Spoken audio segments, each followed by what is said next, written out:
Hello 10th class वाला स्वागत है आप सबका हमारे यूट्यूब चैनल ऑल स्टडी 0.2 पर। दोस्तों आज के वीडियो में मैं आपके लिए most important question social science का जो हमारा राजनीतिक विज्ञान का बुक है, इसका जो चैप्टर है, राजनीतिक विज्ञान बुक का जो चैप्टर है थर्ड, जाति धर्म और लैंगिक मसले, इस चैप्टर से संबंधित जितने भी मोस्ट इंपॉर्टेंट क्वेश्चन बनते हैं और इस चैप्टर में से जितने भी मतलब क्वेश्चन बोर्ड एग्जाम में पूछे जाते हैं या पूछे जाने वाले हैं या एमसीक्यू पूछे जाने वाले इस चैप्टर से संबंधित, वो सभी जो है इस वीडियो में लेकर आए हूँ। तो अंत तक बने रहिए और देखिए कि कौन कौन से क्वेश्चन जो है आपको पढ़ने चाहिए इस चैप्टर में से।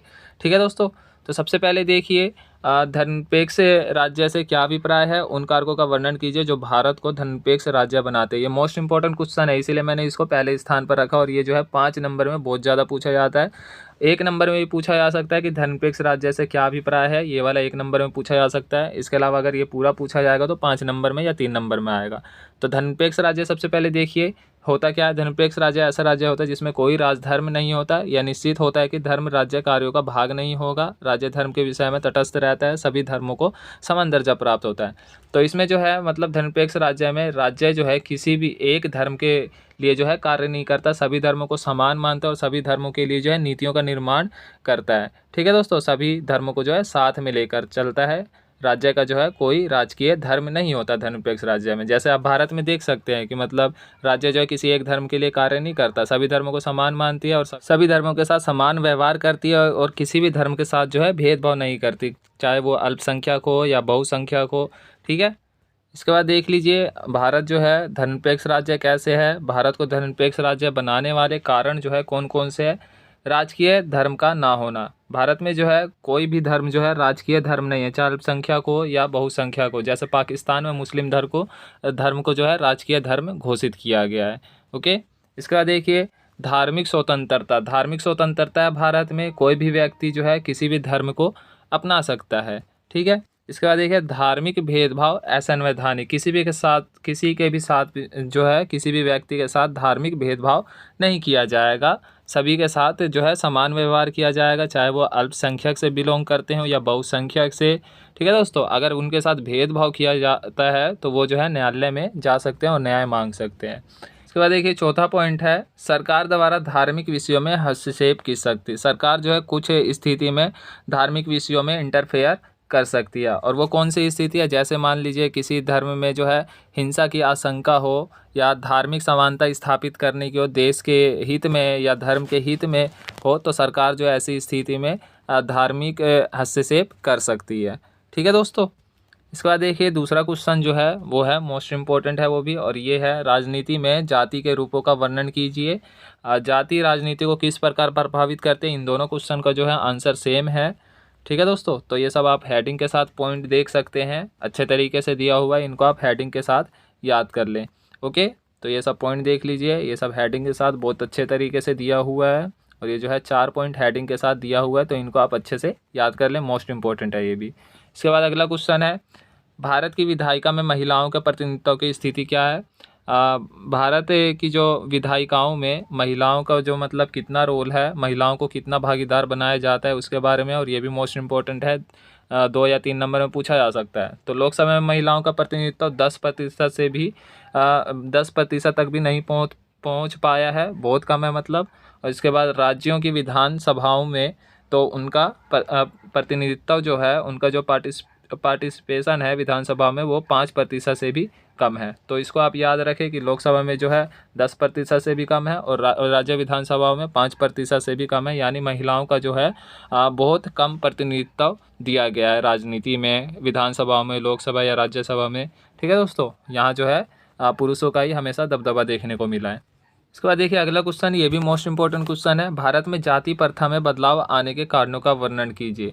तो जाति प्रथा में किन कारणों से बदलाव आए, आपको पता होगा या आपने बुक में पढ़ा होगा, इतिहास में या कहीं किसी भी बुक में आपने पढ़ा होगा कि भारत में जो है बहुत ज़्यादा अंधविश्वास फैला हुआ था, जातिवाद, अंधविश्वास, भेदभाव ये सब फैले हुए थे। तो इन सब में बदलाव किन कारणों से आए, देखिए कई समाज सुधारकों का जन्म हुआ, जैसे महात्मा गांधी, अंबेडकर जी और फिर ज्योतिबा फूले, बहुत सारे जो समाज सुधारक थे, बहुत सारे समाज सुधारक थे जिनके वजह से जो है भारतीय समाज में काफ़ी बदलाव देखने को मिला, काफ़ी सुधार देखने को मिला, अंधविश्वासों में कमी देखने को मिला। लेकिन आज भी जो है अंधविश्वास विद्यमान है भारत में। ठीक है। इसके बाद देखिए साक्षरता में जो है वृद्धि हुई है, एजुकेशन के कारण भी जो है जाति प्रथा में या जाति भेदभाव में जो है बदलाव देखने को मिला है। शहरीकरण, शहरों का विकास हुआ है तो क्या हुआ, लोगों की सोच बदली है, और सोच बदली है तो भेदभाव और जाति प्रथा जैसे जो कुप्रथा थी इन सब का जो है इन सब में जो है कमी देखने को मिला है। ठीक है। फिर देखिए व्यवसाय चुनने की स्वतंत्रता और गाँव में जमींदारी प्रथा के उन्मूलन से भी जातिगत भेदभाव में कमी आई है। ठीक है दोस्तों, जमींदारी प्रथा जो है समाप्त हुआ ना, तो जातिगत भेदभाव में जो है कमी आई है और लोग जो है अपने इच्छा अनुसार व्यवसाय चुन सकते हैं, काम कर सकते हैं। इसके बाद देखिए संविधान के अनुसार जातिगत भेदभाव का निषेध किया गया। संविधान में जो है लोगों को कई अधिकार दिया गया और जातिगत भेदभाव को समाप्त करने के लिए संविधान में भी जो है प्रावधान किया गया है। ठीक है। तो इन कारणों से क्या हुआ है, भारत में जो है जाति प्रथा में काफ़ी ज़्यादा सुधार देखने को मिला है। इसके बाद अगला क्वेश्चन है नारीवाद पर, जो कि मोस्ट इंपॉर्टेंट है। ये भी काफ़ी पूछा गया है, काफ़ी ज़्यादा प्रीवियस ईयर क्वेश्चन में भी पूछा गया और पूछा भी जाता है ये ज़्यादातर। ठीक है। तो नारीवादी आंदोलन क्या है, ये 1 नंबर में पूछा जा सकता है। और अगर ये पूरा क्वेश्चन आता है कि भारत में नारीवादी आंदोलन की मांगों का वर्णन कीजिए, नारीवादी आंदोलन क्या है और भारत में नारीवादी आंदोलन की मांगों का वर्णन कीजिए, तो ये जो है बड़े क्वेश्चन में बन सकता है 5 नंबर या 4 नंबर में। तो सबसे पहले देखिए नारीवादी आंदोलन किसे कहते हैं, जो मतलब पुरुष और महिलाओं के बीच में जो है समान अधिकार की मांग करते हैं, तो इनको जो है नारीवादी कहते हैं।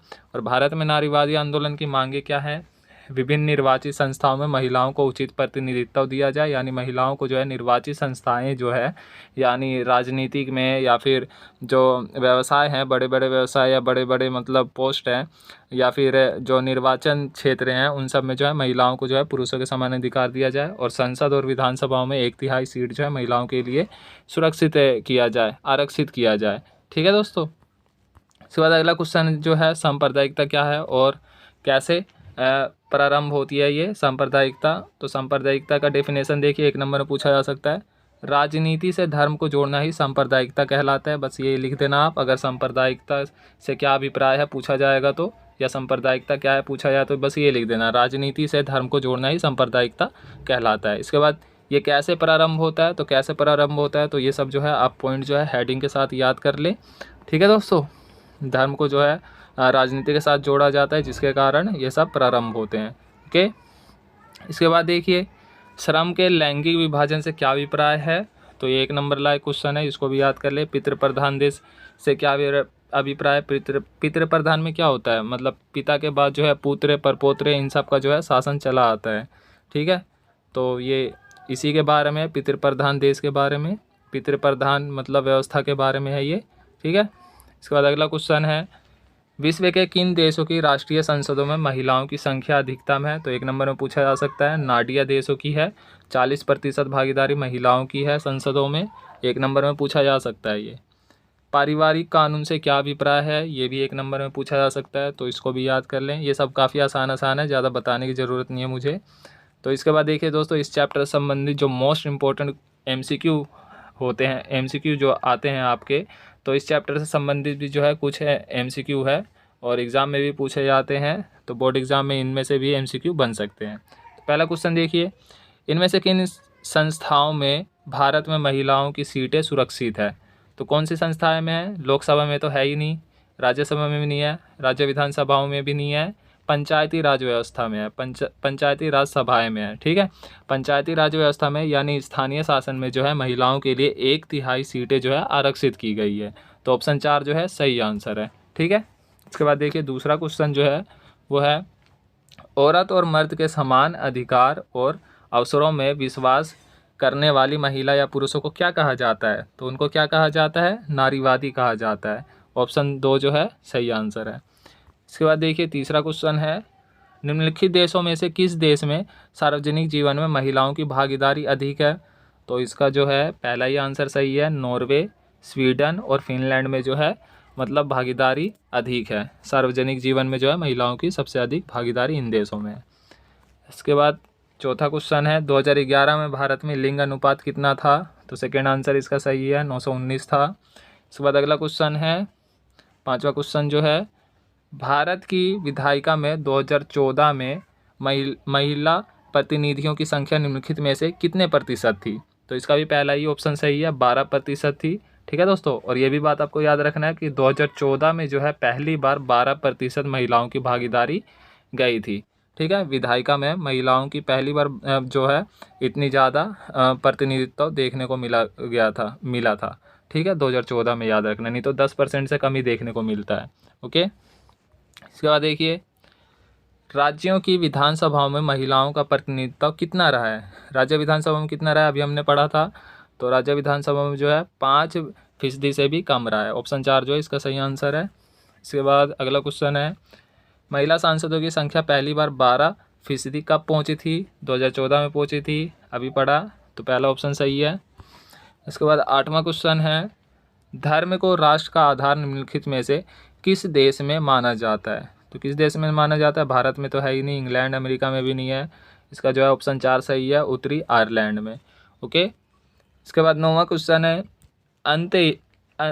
अंत्ययज का क्या अर्थ है। अंत्ययज कौन होते हैं, तो अंत्ययज जो है कौन होते हैं, इसका जो है ऑप्शन 3 जो है सही है, जिनके साथ छुआछूत का व्यवहार किया जाता है। ठीक है दोस्तों, जिनके साथ भेदभाव किया जाता है, रंग जाति इन सब के आधार पर भेदभाव किया जाता है, उनको जो है अंत्ययज कहते हैं। ठीक, अगला क्वेश्चन है निम्नलिखित में से कौन सा समाज भारत में ही मिलता है। तो कौन सा समाज मिलता है, धर्म पर आधारित समाज तो होता ही नहीं है, वर्ण व्यवस्था वाला भी समाप्ति हो गया है, जाति पर आधारित समाज सेकंड ऑप्शन जो है इसका सही आंसर है। ठीक है, तो ये जो है कुछ महत्वपूर्ण एमसीक्यू है इस चैप्टर से संबंधित। ओके दोस्तों, तो आई होप कि वीडियो आपको अच्छी लगी होगी। दोस्तों वीडियो अच्छी लगी तो वीडियो लाइक करें, कमेंट करके बताएं, और अगर आप नए हैं तो हमारा चैनल जो है ऑयल स्टडी 0.2 को सब्सक्राइब जरूर कर दें। और दोस्तों ये सब जो है मोस्ट इंपॉर्टेंट क्वेश्चन है, इन्हीं सब में से एग्ज़ाम में आएंगे। अगर इस चैप्टर में से एग्ज़ाम में पूछे जाते हैं तो इन्हीं सब में से क्वेश्चन ज़रूर आएंगे, तो इनको जो है आप अच्छे से याद कर लें। ओके दोस्तों।